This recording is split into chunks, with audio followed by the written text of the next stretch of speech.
Hello, Writing for Children students. I'm here to give you lesson number 6. And now we're thinking about the YA stories. What's with the forum? How come there was only one story on it when I looked? Olivia Shan, always excellent student. What's with the rest of you guys? Anyway, I'm busy this afternoon, so I'll look again tomorrow morning.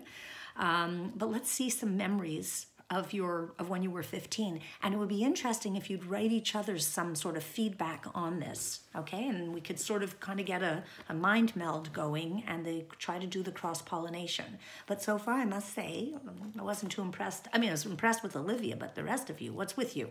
All right, here goes. So I wanted you to start thinking about conflict.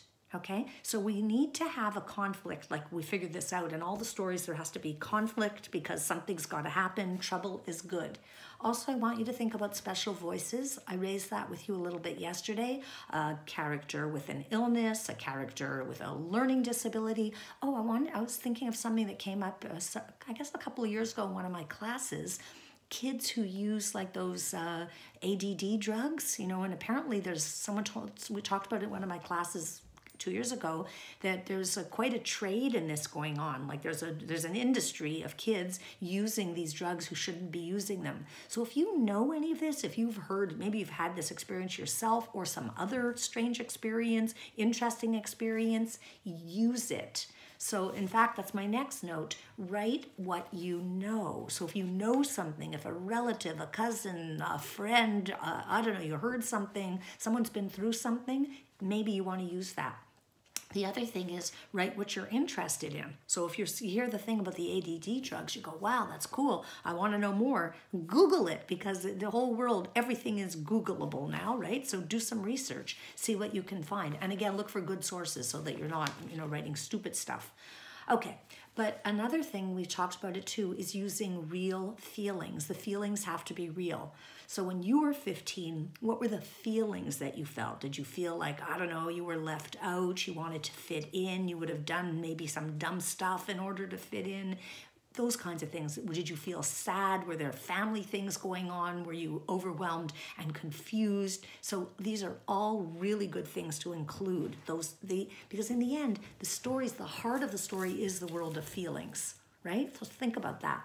Okay, so I thought I'd give you an example. I don't have my books with me today, but one of my books is called On the Game. It's a book I did early on, and it started, interesting because it's related to what I said to you yesterday. It started with the issue again, and it was actually a publisher that said, hey, we know that you do work as a journalist, and there had been a prostitution ring uncovered in Quebec City.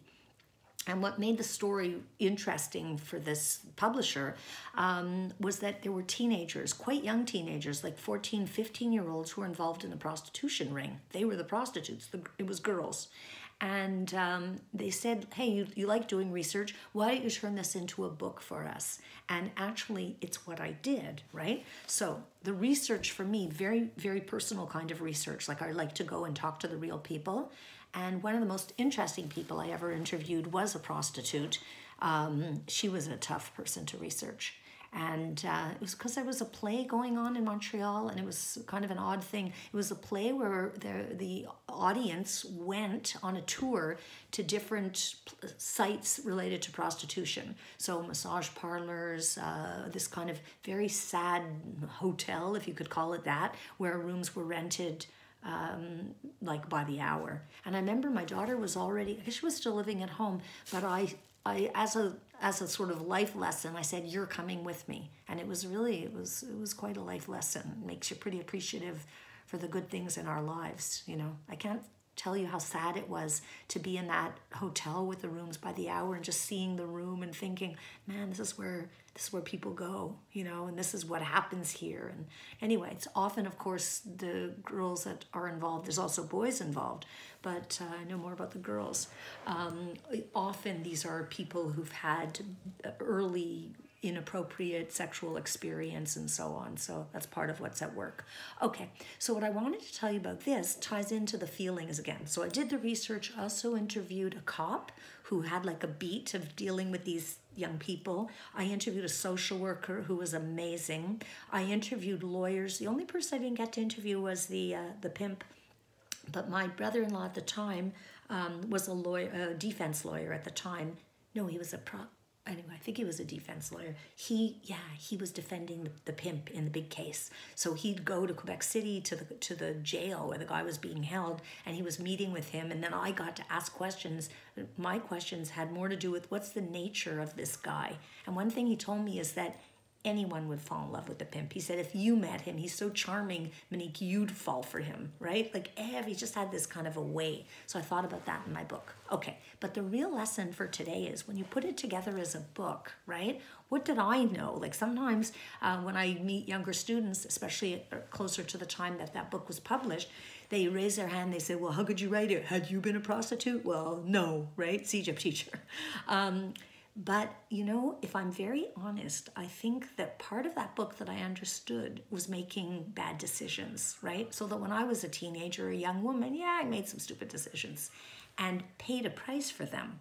So an extra lesson here, try not to be too stupid when you make decisions, right? Don't want to pay too big a price in your lives.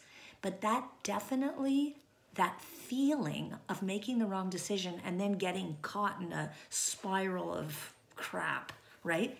That I understood, and I did a good job because of that on that book. Okay, lesson number whatever it was. What was the lesson? 6? Lesson 6 has come to its conclusion. Bye. Talk to you tomorrow. Stay well, stay healthy. Thanks for everything that you're doing for the world.